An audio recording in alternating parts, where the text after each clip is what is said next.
Hi YouTube, welcome back to my channel. It's your girl Michelle Amore. I am back with another video. Today's video is going to be on things I wish I knew as a pre-law geared person before starting college. This is a video I wish I saw before I started my years on the 40 acres at the University of Texas at Austin on my way to law school. And I feel like knowing these beforehand will definitely give you an added edge and put you in a position when it comes time for you to apply to law school, you'll be in the perfect position for yourself. So definitely stay tuned till the end. I'll be giving 15 facts, 15 plus one more bonus at the very end. So make sure you watch this all the way through. Now my first tip is to get pre-law friends. That was the biggest mistake I think I did. Literally all my close friends were pre-med, pre-dental, like all STEM major type people.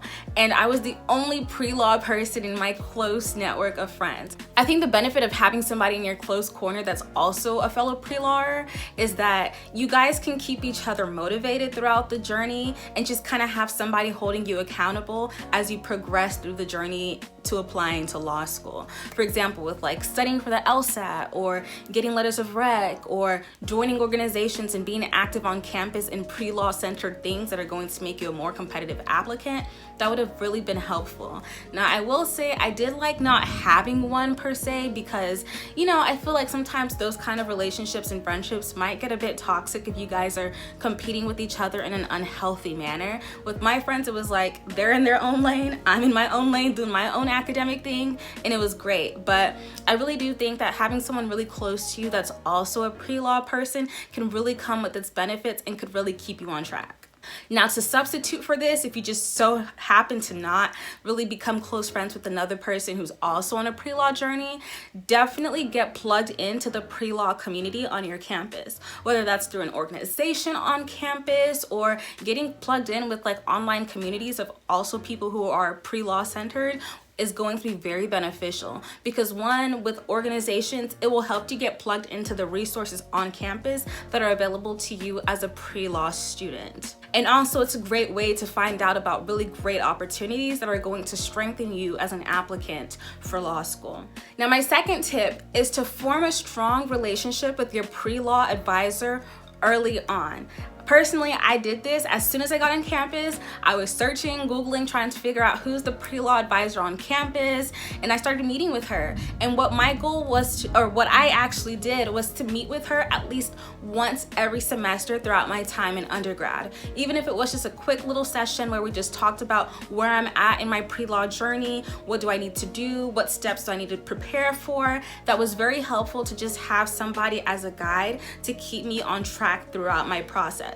And also, here's another thing: when you form a close relationship with this individual, they can really get you the ins and outs on different programs available to you and really give you a very personalized consulting experience, if you will, and just help you find opportunities that are better suited for your particular interest in the law. Now, my third tip on something I wish I did was to get a law school mentor that is already at a school that you want to go to and is an alumna, yes, and is alumni. I have a whole degree and I don't know. Whatever, who went to your school and is currently attending a law school that you wish to attend. I think personally that's really important because it kind of shows you that, first of all, the path has already been created and there's already somebody who's done what you want to do. And being close and connected to that person can really help you from your standpoint. It can really help you find out opportunities that look great, or not that you should be doing things just because it looks great and can help you get into the school you want to, do it because you're really passionate about it, but it can kind of just give you an understanding of the kind of standard that school is looking for out of an applicant, and then you can try your best to follow in their footsteps or at least have their example lead you as you try to figure out your own unique way and know that you're still maintaining that same caliber of performance that this person maintained and was able to get them into the school that you would like to go to. My fifth tip is to be mindful of your reputation on campus. The truth is, with like the legal community, and especially being a Black person in the legal community, it's a very close and tight-knit community. Only 2% of lawyers are Black women. And so just with that understanding, you want to start early on to be aware and be mindful of your reputation, be mindful of the way you present yourself to people around you, because I mean, yes, you can be kicking it up with these people in undergrad, going to parties, getting drunk with them and everything, but tomorrow they might end up being your coworkers or might end up being the people that might have to vouch for you to work at a certain company or a certain firm or whatever the case may be. So you want to make sure that you just keep your reputation up. Just be mindful of how you're conveying yourself to other people, and just make sure you're not doing anything too crazy. Make sure you're also not burning bridges unnecessarily with people, and just be a good person. Just be a great person. My next tip is to keep your socials clean. So I know a lot of people hear about like employers or law schools like going through your social medias or seeing like what's out there. I don't know how true all of that stuff is, but I'd rather be safe than sorry. And so my recommendation is start from early on to make sure that what you're putting out there is not going to reflect negatively on you. You don't want to get to the point when you're applying for law schools and you're like, oh snap, I have all these things online on Twitter, on Facebook, or whatever the case may be. Let me scrub the internet. That's a lot. And even at that point, you might miss something. So just be mindful of everything beforehand so you don't find yourself in a situation like that. And some other tips that I personally would recommend is when you're having socials like Twitter or whatever the case may be, if you're somebody that's a bit out there, and by out there, I'm not saying like you're doing illegal activity or stuff, but you like being yourself and you like expressing yourself the way you express yourself, whatever that may be, even if it's not the most professional thing, you just like being you. And that's cool. I'm the same way. But what I do is to make sure that anything associated with my legal first and last name is professional. So you will not have my Twitter does not have my first and last name, my legal name. Only thing is my Facebook, and my Facebook is for family and stuff. So naturally I kind of filter things out and don't present myself in a certain manner. But for your social media that you use with like friends in a more friendly and casual manner, just kind of make sure that your full name is not associated with it if it's just not truly reflective of how you are professionally. I'm me all the way around, but there is certain aspects of me that I'd rather not have an admissions committee see or view me as, you know? So just be mindful of that. My sixth tip is to take a seminar class or apply to do research with a professor or something like that. The reason why I say this is because I wish I personally did something like that, because it's a really great cheat sheet way of forming a close relationship with the professor. If you're like me, I don't know how to put it. I'm not the most sociable person ever. So it's kind of hard for me to just be the student that like comes in office hours and just asks my professor how their day was and just chat things up with them or something like that. I'm usually not that kind of person. But with doing something like a research class or a seminar class, it's really close-knit just by design. And so it gives you ample opportunity to be able to form a closer relationship with your professor, as opposed to being in a course where there's like 300, 400 students and you're like one in a sea of thousands. So definitely try and get involved in something like that. And then I will also say, just for like application purposes, it's really great because it shows and demonstrates that you do have research capabilities. You've acquired skills that are in relation to research, and that's just really great information for you to convey to an admissions counsel as you're applying for law school and trying to become a law student. The seventh thing I wish I knew was how important it really could be to write an honors thesis or write a thesis or try and get some article of writing published. I was so shocked to see on one of my applications when I was looking at applications for law school that they ask, actually I saw on multiple, have you written a work that's been published, or have you created or written a significant piece of writing? Have you written a thesis? Things along that nature. Obviously, if anyone knows anything about the legal field, reading, writing, those are your best friends. And so to already come into the application process demonstrating that you have those skills and that you've done that kind of work is really great, and it looks really great as you're applying for law schools. So I would recommend try to have that in your mind early on. Like my senior year, I want to write a thesis, or just do the prep work before that. Part of the reason why I didn't do it was because I graduated a year early, and so coming in, my mind was so set on I want to hurry up, get my degree, and dip as quick as possible. But part of me kind of wishes that maybe I should have stayed another year so I could write a thesis and do other things and just diversify my education. So definitely keep that in mind if that's something you end up wanting to do, and it can really help you when it comes time for you to apply and demonstrate that you're definitely competent to be a law student and a future lawyer. The 8th thing I wish I knew was to start investing in your professional wardrobe early on. So with the legal field, you know, I truly believe, and I don't know if it's the pageant girl in me, but dress the way you'd want to be addressed. When people see you, they make an impression on you based on how you look, and that's just the reality of the situation. So take advantage of that. I would start early to start investing in suits and start investing in pieces that are going to help you have a very professional wardrobe. Suits are expensive. I did not realize until I went to go and buy my first suit for my first legal internship. I really wish I started early to start putting the coins together and just doing what I had to do to create a wardrobe that I really like and is very professional. Because some things I've heard about the legal profession is that it is kind of image-based too. It's a very people-centered industry. You're dealing with people, you're interacting with people. So you really want to make a good impression, and looks is like, what, 90% of that equation before you say anything. So definitely do try to start early on to strive putting together a professional wardrobe that you're going to feel confident about. And you'll also see that during your time as a pre-law student, if you end up going to legal fairs or career fairs or whatever else is out there, law school fairs, you're going to need a professional wardrobe to attend those kind of experiences, or even do like your internships and things of that nature. So start early. The 10th thing I wish I did was to not only join a pre-law org, but to get very active in my pre-law org. I really wish I did this. We had an amazing organization on campus called Minority Women Pursuing Law. If any of you guys are at UT or going to UT, definitely join. I cannot recommend that organization enough. So many amazing resources, so many amazing women in that organization. It's an amazing organization for you to get connected with. Now, for people from other schools, I'm sure your schools might have a pre-law related organization. Definitely try and join and definitely get active in that kind of organization. That organization can even get you acquainted with alumna. I'm gonna Google that after this video, who went to your university and might be currently attending your dream law school or whatever. So definitely get involved in organizations like that so that you can connect yourself to people who are in an industry that you want to be a part of and put yourself in the best position possible.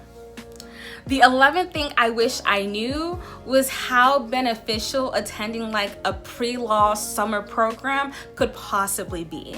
So like I said, I had the mindset of I want to hurry up and graduate and move on with life. And my summers were honestly spent traveling abroad, internships and things of that nature. But I do wish I might have taken some time, maybe plan for a certain summer where I'd go and do like a pre-law institute or a pre-law program. And a lot of these programs provide you with LSAT information, application information and resources and help and all of that great stuff. Just from people I know who've attended programs like that, they've really benefited from it. And so I really do think that's an amazing opportunity for you to take advantage of. Down below, I'm gonna have a list of different programs for Black students who are interested in attending law school and other minority groups and things of that nature. I think it's a really great way to also get connected with other people who are interested in going to law school and start building your network early on. The 12th thing I wish I knew was to be flexible.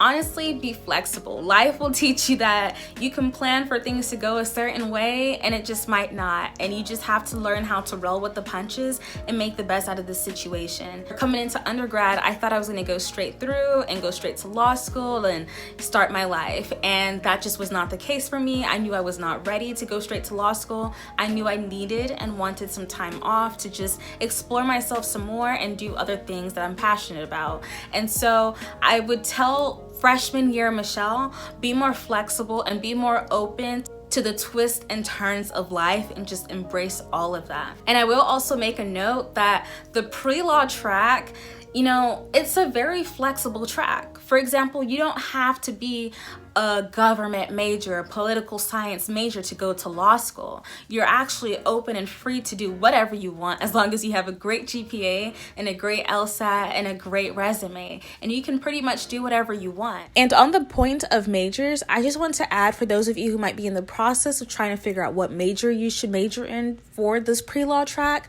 please major in whatever you are genuinely interested and passionate about. Don't get caught up in majoring in something just because it sounds good and it sounds like the typical thing that you think a pre-law student should major in. Speaking from personal experience, I've always been into culture. I've always been into international politics, international law, all of that kind of stuff. And so I wanted to major in international relations. But I listened to my dad, and who was like, don't major in that. There's nothing you can really do with that. Just major in something simple like government so that, you could at least do something with it when you graduate. This is his perspective. And I listened to that, and I really wish I didn't, because now I'm applying to law school, and that desire and that interest in international law never left. Go figure. And now that I want to pursue a career in international law, I really do wish I had that international politics background coming into that field. So please major in whatever you're passionate about and whatever you're interested in, and not just what's going to look good on paper. I will also say that majoring in something you like is going to help you to do better and be motivated to do your coursework and therefore have a higher GPA. And also, if you were like me, I definitely researched majors that have the highest average LSAT score and LSAT performance. Please, that information is bullcrap, okay? Don't go and major in physics or mathematics because they said that's the highest performance on the LSAT of test takers or whatever the case may be.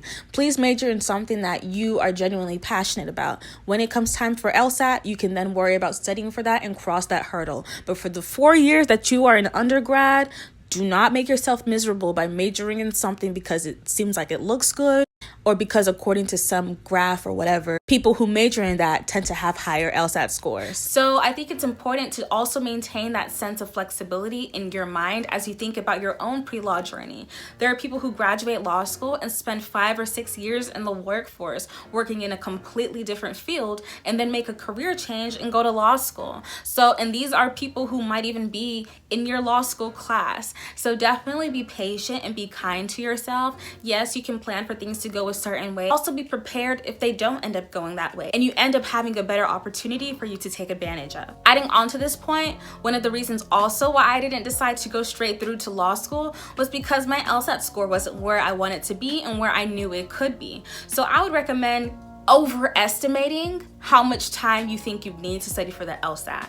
That would help to just reduce a lot of the pressure about the exam and help give you ample time to get your score where you want it to be before it's time to apply. Because I personally don't believe in settling. If you know you have a certain standard for yourself and a certain caliber of school that you want to go to, definitely don't settle with a mediocre score by your standards that aren't going to get you there. If it means taking extra time to work hard to get the score you want, do that. And if you end up wanting to go straight to law school right after you graduate, maybe instead of starting to study for your LSAT your junior year, maybe plan to study for that your sophomore year. And a great way to know how much time you might need is to go ahead and just take a diagnostic exam and just see how you do without studying. And maybe from there, you can then try and figure out, okay, well, what's my next course of action? Maybe I had a 140 on my diagnostic and I want to get to a 165. Let me think about what strategies I can implement and what kind of study plan I can create for myself that's going to help me get there by the time I need to apply to law school early or at a good time. And on the subject of the LSAT, please do not compare this test with anything you've taken previously. Just being honest and just being vulnerable, I have been a pretty great standardized test taker. Part of the reason why I was able to graduate early was because I took a lot of AP courses and scored like 4s and 5s on all of them. So I've been pretty good with standardized testing. Also with the SAT, I was in the top 10 percentile. This feels actually kind of ill and yucky to be talking about my high school standardized test, but that's just giving you guys context. So when it came time for the LSAT, I was like, oh, this should be okay. Shoot, it's the LSAT. I've done so good previously, but this test is completely different. Completely different. So please give yourself ample time and probably be on the safer side and overestimate how much time you might need for this test. Next thing I wish I knew was the importance of taking a diverse set of courses, just not limiting yourself to one particular discipline. I definitely wish I just allowed myself to just have more time to explore different majors or explore different courses and different disciplines and things of that nature.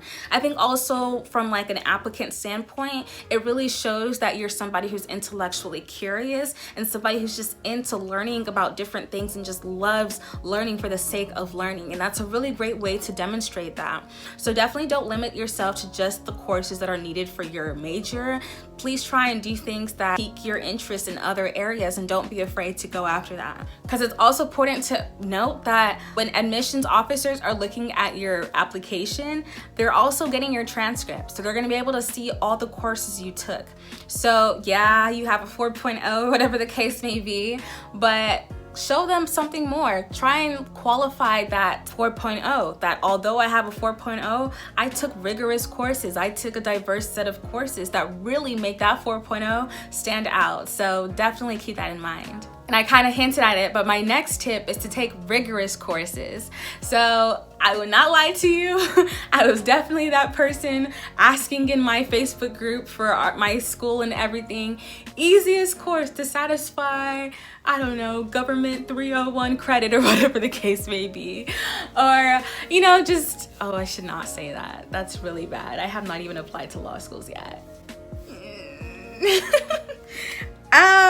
Look, I only really did that for like my intro courses and courses that I wasn't too keen on, but for things that I was really interested in, for like upper level courses and things of that nature, difficulty did not matter to me. I just took a course because it was intellectually stimulating, period.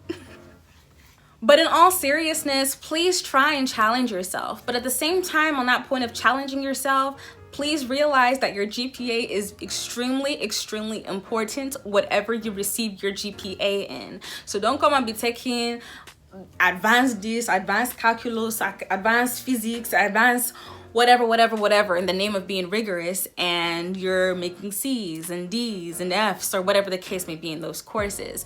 Take a course load that you can handle and balance with your extracurriculars and other things you have going on in life, but still shows that you challenge yourself. That's extremely important. My last official tip is to not compare your pre-law journey to anyone else's.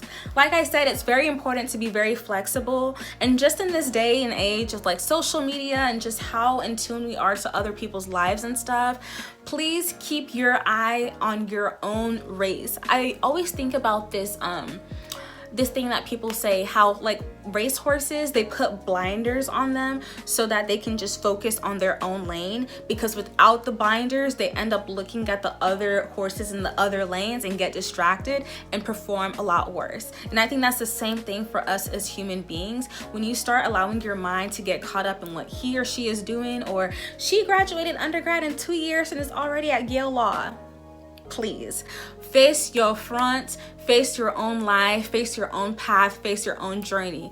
Trust your process, because at the end of the day, you are going to be where you are meant to be at the time that you're supposed to be there, and that's on period. So don't get caught up in what other people are doing, and also with people in other fields too. This is what I had to do for my parents. When my parents were upset that I was taking a gap year, I literally had to show them statistics of like what the average age is of the 1L class of the top law schools. I think Yale was like a 26 or something. Like, these are the average ages of people who are starting law school. So what does that tell you? It tells you that a lot of people take time off. It's pretty popular to take time off before you go into law school. But if I was the kind of person who was comparing myself to, for example, my friends who are all pre-med or pre-this or pre-that, pre-STEM and other different fields and disciplines, I could really be down on myself and thinking, wow, I'm so behind and I'm not doing anything and I'm just a waste of space. Well, that's really not the case. And a lot of people who end up being competitive applicants for law school are people who took some time off to do other things and develop other skills. Not saying that people who go straight through are not as equally qualified. I'm just saying that people who took time off bring something different to the table that can help them be more competitive. So please keep your eyes on your own path, on on your own direction and do what's best for you. Don't get caught up in what everybody else is doing. Now, the last thing I wish I knew was that be mindful of the jobs you end up doing before you apply to law school. When I saw one application ask me for my job history, I was like, why y'all up in my business? Like, what is that for? Like, why y'all need to know I worked at Sonic during the 7th grade? What does that have to do with my law admissions and whatnot? But the reason why I say be mindful of that was because I worked as a Hooter girl for about a year or so before I applied to law, or before now that I'm in the process of applying to law school. And it honestly made me scared for a split second when I was like, oh no, what if I don't get into law school because I worked at Hooters? And to be honest, I think that was part of my like African brain of like how disgraceful it is working at a place where you wear shorts and da da da da da da da da da. I mean, it's not like I was killing people. I was just giving people nasty chicken wings in an ugly pair of orange shorts. Like, that's it. But I was just so caught up in like the stigma of working at a place like that and just things of that nature, and just feeling like, oh no, what if admissions officers see this and they think negatively about me, or you know, that cancels out my amazing resume and everything else I've done, and they see that and they're like, ooh, we can't admit this one, you know? And so I would just recommend that just to avoid any kind of panic or worry, be mindful of the jobs you take up before you apply to law school and just what you involve yourself in, because you just don't know how it might affect you later on. And you just want to make sure that you don't do anything that counts yourself out of the running or puts yourself in a position where you even give people space or an opportunity to discount you or view you negatively. Now, I'm not saying don't work at Hooters if you want to go to law school. Obviously, everyone's position is different, but what I am saying is that just be mindful of how you want to portray yourself to other people and portray yourself to admissions officers when it comes time to apply for law school. All right, so that rounds up my video on things I wish I knew as a pre-law student before college. I really do hope this was very helpful for you guys, and you know, I told you guys something new or some interesting information that you might have not known beforehand. Please reach out to me. My socials are listed down below. You can also comment down below and let me know if there's any other kind of videos you'd like to see from me, pre-law related, or any questions you have about the pre-law process. Like I said, I'm currently in the process of applying to law school, and I do plan on just documenting through YouTube my entire journey from being a pre-law student to becoming a law student to one day becoming a lawyer. So definitely please feel free to reach out to me and let me know what other kind of information you'd like to see. So with that said, thank you so much for being here with me today, and I will see you guys very soon. Goodbye.